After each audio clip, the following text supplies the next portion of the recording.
Hello students, today I am going to discuss with you the very first chapter of class 10th history, that is the rise of nationalism in Europe. इस chapter की शुरुआत Frederick सोरायो की एक short description से होती है. Who was this person? Frederic Sorrieu. Frederic Sorrieu. He was a French artist. A French artist. In 1848 में he had prepared a series of four prints.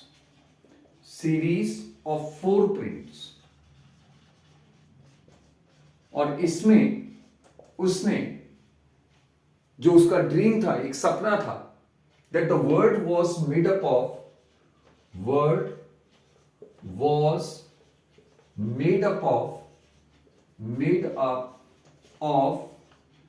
democratic and social republics.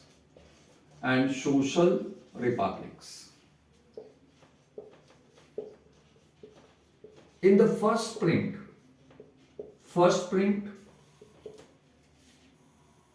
जो उसका first print था, इसमें उसने represent किया Europe and America से लोगों को, people from Europe and America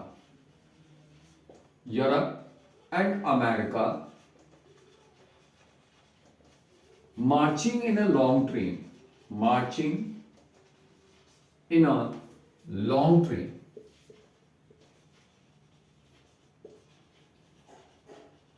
And when they pass through the Statue of Liberty, paying homage,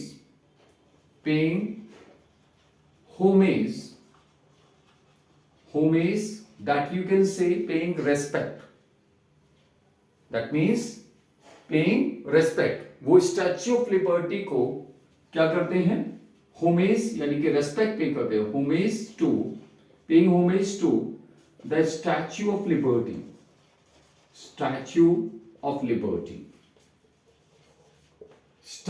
liberty.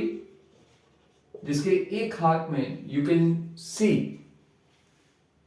It is holding a torch of enlightenment. इसके एक हाथ में क्या है? Torch of enlightenment,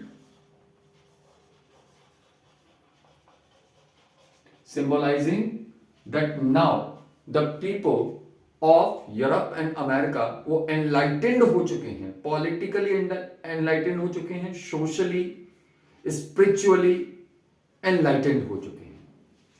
And in the other hand it was holding the charter of the rights of men. In the foreground यानी कि ये जो स्टैच्यू ऑफ लिबर्टी है, इसके सामने there are the symbols of the remains of the absolutist institutions. In the foreground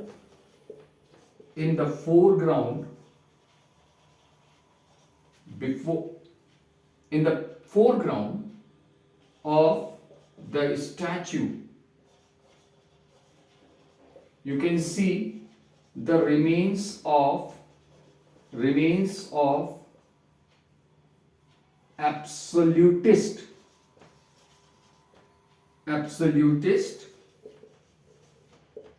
institutions. Absolutist, this is a term basically इस तरह के सिस्टम को या इस तरह की गवर्नमेंट के लिए यूज किया जाता है जहां पर जो पावर्स होती हैं रूलर्स की, वो अनकंट्रोल्ड होती हैं, यानी कि उसके ऊपर किसी भी तरह का कोई भी रेस्ट्रिक्शन नहीं होता. इस प्रोसेशन को, इस पूरे मार्च को लीड कर रहे हैं यूएस से, यानी कि United states, United States and Switzerland. These were the two countries which were leading this whole procession.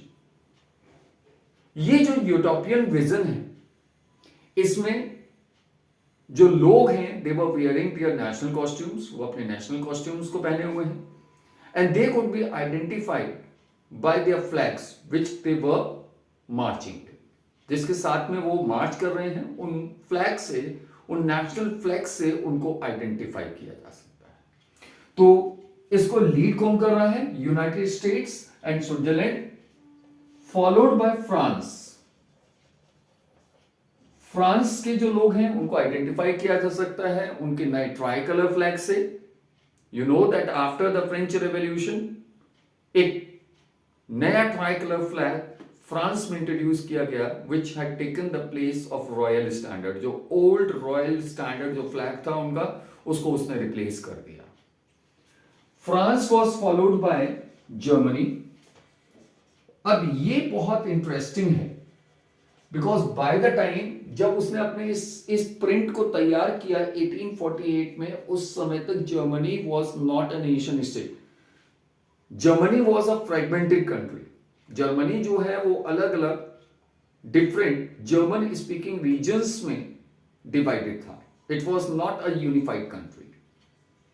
But ये जो यूरोपियन विजन है, जो फ्रेडरिक सोराय का जो विजन था, ये बेसिकली बेस्ड कर रहा था 1848 के जो लिबरल रिवॉल्यूशन हुआ जर्मनी में, उसके बेस पर उसने ये एक सपना देखा कि जर्मनी भी एक ना एक दिन एक नेशन स्टेट में कन्वर्ट होगा, एक यूनिफाइड टेरिटरी में कन्वर्ट हो जाएगा। जर्मनी को फॉलो कर रहा है पोलैंड। पोलैंड को फॉलो कर रहा है ऑस्ट्रिया। ऑस्ट्रिया को फॉलो कर रहा है Kingdom of Two Sicilies. Kingdom of Two Sicilies. Kingdom of Two Sicilies को फॉलो कर रहा है Lombardy. Then we have England, then Ireland. Ireland को फॉलो कर रहा है हंगरी।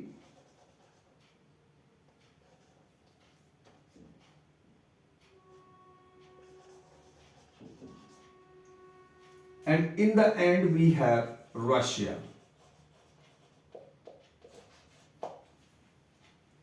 इस पूरे प्रोसेशन को हेवन से जीसस क्राइस्ट और जो क्रिश्चियन सेंट्स हैं वो इसको बहुत ध्यान से देख रहे हैं। वो अपनी ब्लेसिंग्स जो हैं वो उसको शावर कर रहे हैं, यानी कि वो इस पूरे प्रोसेशन को अपना ब्लेसिंग्स दे रहे हैं। और ये रिप्रेजेंटेशन इसलिए किया गया यहां पर क्रिश्चियन सेंट्स को या जीसस क्राइस्ट को इसलिए वहां पर इंक्लूड किया गया है, इस पूरे प्रिंट में दिखाया गया है कि जिससे कि एक यूनिटी जो है between the countries, between the people of Europe and America, उसको रिप्रेजेंट किया जा सके। Actually during the 19th century nationalism, अब ये नेशनलिज्म क्या है? This is the feeling of oneness, feeling of oneness which is found among the people living in a particular region. एक feeling of unity, एक feeling of oneness जो किसी भी एक particular geographical territory में रहने वाले लोगों के बीच में पाई जाती है। और ये जो feeling of unity है, this is based upon the fact, वो ये feel करते हैं कि उनका एक कॉमन डिसेंट है, यानी कि उनके कॉमन एंसेस्टर्स हैं, उनके पूर्वज सेम हैं। और ये जो फीलिंग ऑफ वननेस है, ये बेसिकली या तो वो सेम लैंग्वेज बोलते हैं या उनका कल्चर सेम है, और they were to be ruled by the same ruler. तो ये सारी फीलिंग एक उनके अंदर यूनिटी क्रिएट करती है। कहीं ना कहीं वो ये फील करते हैं कि they were all a united community. तो ये जो फीलिंग है नेशनलिज्म की, this had emerged as a force in Europe, within the continent of Europe during the 19th century. और इसने सोसाइटी के अंदर, पॉलिटिक्स के अंदर बहुत सारे मेजर चेंजेस जो हैं वो इंट्रोड्यूस किए, जिसका एंड रिजल्ट क्या हुआ कि यूरोप के अंदर we do find the nation states. The nation states that means the countries with well defined territories ruled by a ruler, और जहां के लोगों में एक बॉन्डिंग थी, एक फीलिंग थी that they were all belong to the same nation. तो ये पूरा फ्रेडरिक सोरायो का एक विजन था जिसको उसने अपने फर्स्ट प्रिंट में रिप्रेजेंट किया। Now the French Revolution, we all know that the French Revolution took place in 1789. French Revolution. This took place in the year 1789 और ऐसा माना जाता है it was the first clear expression of the national feelings. ये माना जाता है कि ये हमारा सबसे पहला एक्सप्रेशन था नेशनलिस्ट फीलिंग्स का। इस रेवोल्यूशन के बाद फ्रांस में डेमोक्रेसी का एस्टैब्लिशमेंट हुआ। पहली बार ये डिमॉन्स्ट्रेट हुआ that it is the people who build a nation and shape the destiny of the nation. यानी कि पहली बार ये क्लियरली एक एक्सप्रेशन आया कि किसी भी देश का निर्माण उस देश के नागरिक करते हैं और उसके भाग्य का निर्माण भी उसके नागरिक करते हैं। आफ्टर द फ्रेंच रेवोल्यूशन, जो फ्रेंच रेवोल्यूशनरीज थे, they were wanted to generate a feeling of oneness, और you can say a feeling of common identity, जहां पर फ्रांस के लोग ये फील करें कि they were all belong to one particular nation, कि वो एक नेशन को बिलोंग करते हैं, वो फ्रेंच नेशन को बिलोंग करते हैं। तो इसके लिए they have taken certain steps. So we can say steps taken by the French revolutionaries. French revolutionaries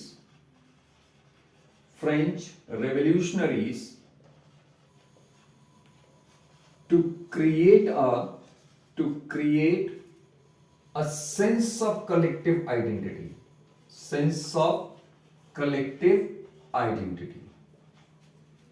Collective identity, इसका मतलब क्या हुआ? हमारा एक फीलिंग ऑफ नेशनलिज्म उनमें किस तरह से क्रिएट की जाए, उनमें एक सेंस ऑफ कलेक्टिव आइडेंटिटी यानी कि नेशनलिज्म की फीलिंग को डेवलप करने के लिए उन्होंने कुछ स्टेप्स लिए। What were these steps? First of all, you can say that they had क्या हुआ था? Now, the ideas of La Patrie and Le Citoyen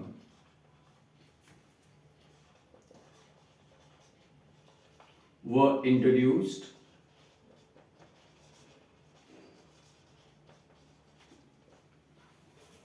to emphasize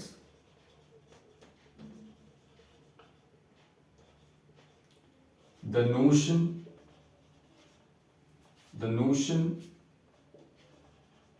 of a united community.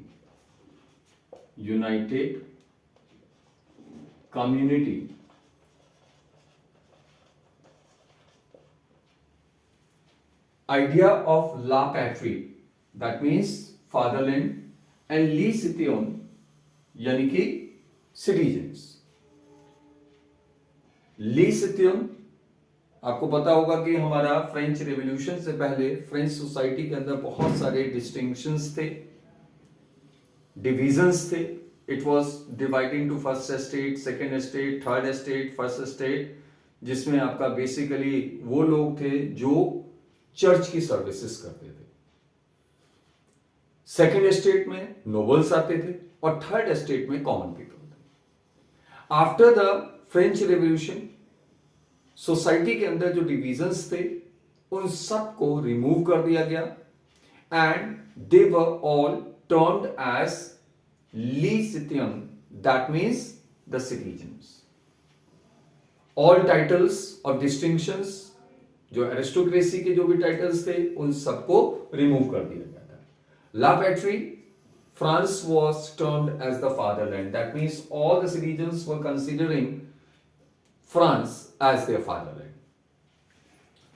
Second, a state general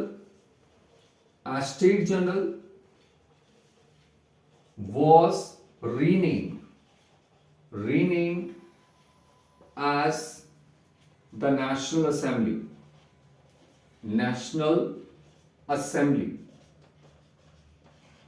Assembly to be elected by a body of active citizens, and obviously National Assembly, it had framed the same laws for all the citizens of the country. यानी कि पूरे देश के लोगों के लिए एक सा कानून उन्होंने बनाया. Thirdly, the tricolor flag, a new tricolor flag,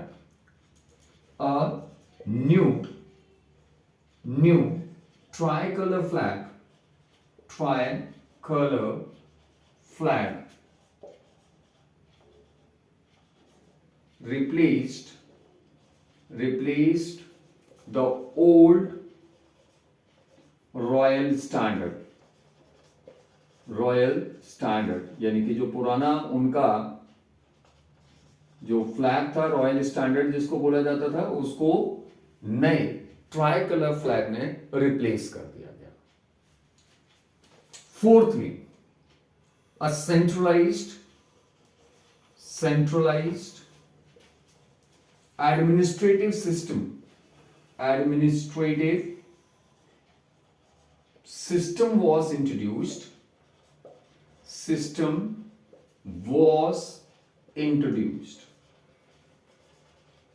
that framed uniform laws for all the citizens of the country. यानी कि देश के सभी लोगों के लिए एक से लॉ इस एडमिनिस्ट्रेटिव सिस्टम ने डेवलप किए, उनको पास किया, उनको बनाया और उनको लागू किया. अनदर थिंग, और क्या उन्होंने किया? New hymns were composed. New hymns were composed and martyrs were commemorated. Martyrs were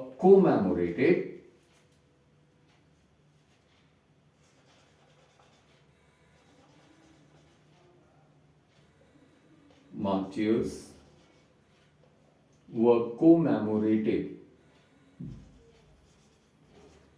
and this was all done in the name of a new nation. ये सारा काम एक नए नेशन के नाम से किया गया. शहीदों को याद किया गया, शहीदों की प्रशंसा में, उनके प्रेज में, उनके सम्मान में श्लोक लिखे गए, स्तुतियां लिखी गई. इनको हम हाइम्स बोलते हैं. न्यू हाइम्स वर कंपोज्ड और मार्टियर्स को कोमेमोरेट किया गया. और ये सारा काम किस लिए किया गया?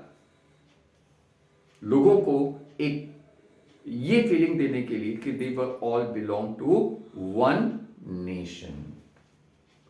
Right? Standardised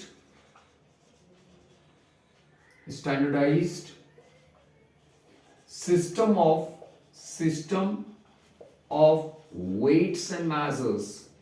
weights and measures was introduced. यानी कि जो डिफरेंट डिफरेंट टाइप्स के जो सिस्टम्स थे वेट्स एंड मेजर्स के, उन सब को रिमूव कर दिया गया और उन सभी की जगह पर एक स्टैंडर्डाइज सिस्टम यानी कि पूरे कंट्री के लिए एक ही तरह का एक स्टैंडर्ड वेट्स एंड मेजर्स का सिस्टम को वहां पर इंट्रोड्यूस किया गया.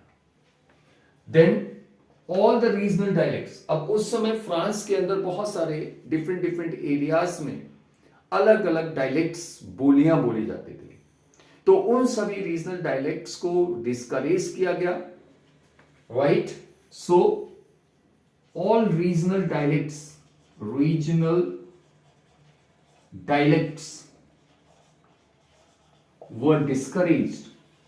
were discouraged and French language was promoted. केवल और केवल उन्होंने फ्रेंच लैंग्वेज जो बेसिकली पेरिस में रहने वाले लोग यूज किया करते थे, उस फ्रेंच लैंग्वेज को उन्होंने प्रमोट किया और बाकी सभी रीजनल डायलेक्ट्स को उन्होंने डिस्करेज किया. सो दिस इज व्हाट, हम अगर स्टेप्स को देखें, यहां पर हमारा 5 मार्क्स और क्वेश्चन भी आता है, इस पर बेस्ड आ सकता है. दैट इज, अगर हम सीधा सीधा क्वेश्चन लेकर चले तो what were the steps taken by the French revolutionaries to create a sense of collective identity among the people of France. तो यहां पर हम इन सारी पॉइंट्स को मेंशन कर सकते हैं. First of all, the ideas of ला पैट्री एंड ली सितियन were introduced to emphasise the notion of a united community among the people of France. वो ये फील करें कि वो एक यूनाइटेड कम्युनिटी है. स्टेट जनरल, इसको रीनेम किया गया और इसको नेशनल असेंबली का नाम दिया गया and it was to be elected by a body of active citizens. A new tricolour flag, इसने ओल्ड रॉयल स्टैंडर्ड को रिप्लेस कर दिया. That means now they have a new national flag. एक centralised administrative system वहां पर introduce किया गया, ठीक है, जिसने सेम यूनिफॉर्म लॉज सभी के लिए बनाए. New hymns were composed and martyrs were commemorated. नए स्तुतियां तैयार की गई, मार्टियर्स को यानी कि शहीदों को याद किया गया. Standardise system of weights and measures, उनको इंट्रोड्यूस किया गया, यानी कि पूरे देश के लिए एक तरह का वेट्स और मेजर्स का सिस्टम इंट्रोड्यूस किया गया. और इसके अलावा जितने भी रीजनल डायलेक्ट्स थे उन सब को डिस्करेज किया गया और उनकी जगह पर फ्रेंच जो एक लैंग्वेज थी basically which was to be used by the people living in Paris, उसको उन्होंने प्रमोट किया. So all these were some of the steps which the French revolutionaries had taken in order to create a sense of collective identity among the people of France. Now, जो French revolutionaries थे उन्होंने ये भी declare किया कि ये French nation का mission होगा, ये उनका डेस्टिनी है कि वो यूरोप के बाकी देशों में जो डेस्पोटिक रूलर्स हैं, यानी कि वो रूलर्स जो अनरेस्ट्रिक्टेड पावर्स को यूज कर रहे हैं, एंजॉय कर रहे हैं, उनको वो रिमूव करेंगे. लेटर ऑन फ्रांस में जो कुछ भी हुआ उसके न्यूज जब यूरोप के बाकी हिस्सों में स्प्रेड हुई तो स्टूडेंट्स और जो एजुकेटेड मिडिल क्लास के जो लोग थे उन्होंने जैकोबिन्स क्लब, कि जैकोबिन्स क्लब जिसने फ्रांस की रेवोल्यूशन में एक बहुत इंपॉर्टेंट रोल प्ले किया था, तो obviously the people, specially the students and the educated middle class people living in other parts of Europe, उन्होंने अपने अपने एरियाज में, अपने अपने टेरिटरीज में, अपने अपने रीजन में जैकोबिन्स क्लब्स का फॉर्मेशन किया और उनकी जो एक्टिविटीज थी उसने फ्रेंच आर्मीज को आगे बढ़ने के लिए एक रास्ता तैयार किया. जब रेवोल्यूशनरीज वॉर की शुरुआत होती है, रेवोल्यूशनरी वॉर्स की शुरुआत होती है 1790s. With in the areas जो नेपोलियन अपने कंट्रोल में लेकर आया, उन एरियाज के अंदर नेपोलियन ने बहुत सारे एडमिनिस्ट्रेटिव रिफॉर्म्स को इंट्रोड्यूस किया। वो रिफॉर्म्स जिनको नेपोलियन फ्रांस के अंदर ऑलरेडी इंट्रोड्यूस कर चुका था। एक्चुअली ये बात तो सही है कि नेपोलियन ने फ्रांस के अंदर डेमोक्रेसी को, या हम कहें लोगों का एक रूल था, लोगों का जो एक रूल एस्टैब्लिश हुआ था, the people's rule was established, उसको उसने डिस्ट्रॉय किया और वापस वो मोनार्की की तरफ फ्रांस को लेकर गया। लेकिन ये बात भी अपनी जगह बिल्कुल सच है कि उसने बहुत सारे रेवोल्यूशनरी प्रिंसिपल्स को इंट्रोड्यूस किया फ्रांस के अंदर, और उन टेरिटरीज में जिनको कि वो अपने कंट्रोल में लेकर आया, वो प्रिंसिपल्स जिनका मेन मकसद केवल और केवल एक ही था कि पूरे के पूरे एडमिनिस्ट्रेटिव सिस्टम को और ज्यादा रेशनल और उसको एफिशिएंट बनाए। नेपोलियनिक कोड ऑफ 1804, जिसको हम civil code of 1804, civil code of 1804, या जिसको हम कहते हैं Napoleonic Code, Napoleonic Code of 1804. This is what you can say the administrative reforms जिनको नेपोलियन ने फ्रांस के अंदर और उन सभी टेरिटरीज में जिसको वो अपने कंट्रोल में लेकर आया उसमें इंट्रोड्यूस किया। This system, that means this code, it had did away all privileges based on birth, यानी कि जन्म के आधार पर जो भी प्रिविलेजेस मिले हुए थे, जो भी अलग से सुविधाएं मिली हुई थी, उन सभी को एबोलिश कर दिया, उन सभी को रिमूव कर दिया। साथ ही साथ it had established equality of all before the law, यानी कि सभी लोगों को लॉ के इक्वल, यानी कि you can say the rule of law was established, and right to property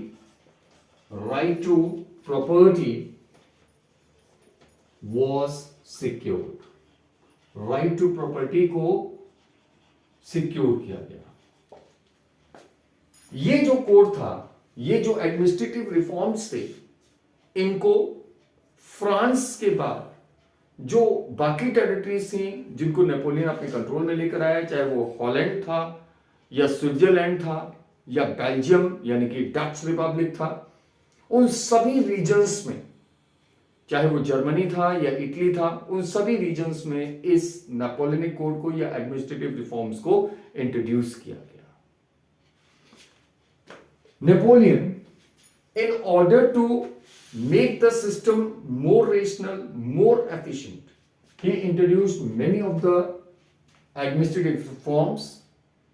उसने यहां पर जो abolished the feudal system को उसने abolish कर दिया। feudal system यानी कि जो feudal lords थे उनकी powers को उसने खत्म कर दिया, and freed the peasants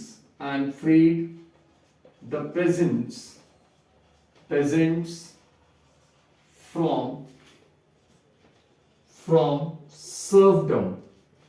serfdom यानी कि उनको bonded labor से उनको मुक्ति दिलाई, from serfdom and manorial dues।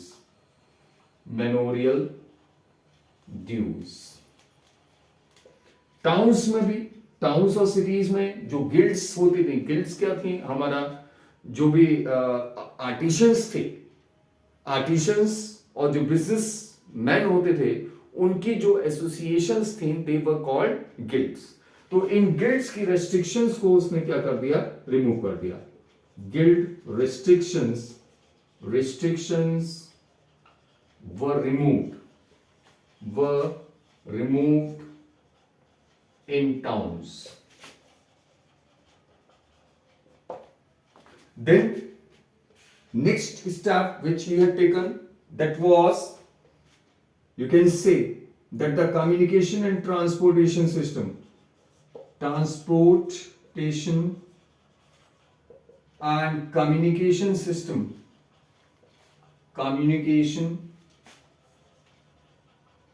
system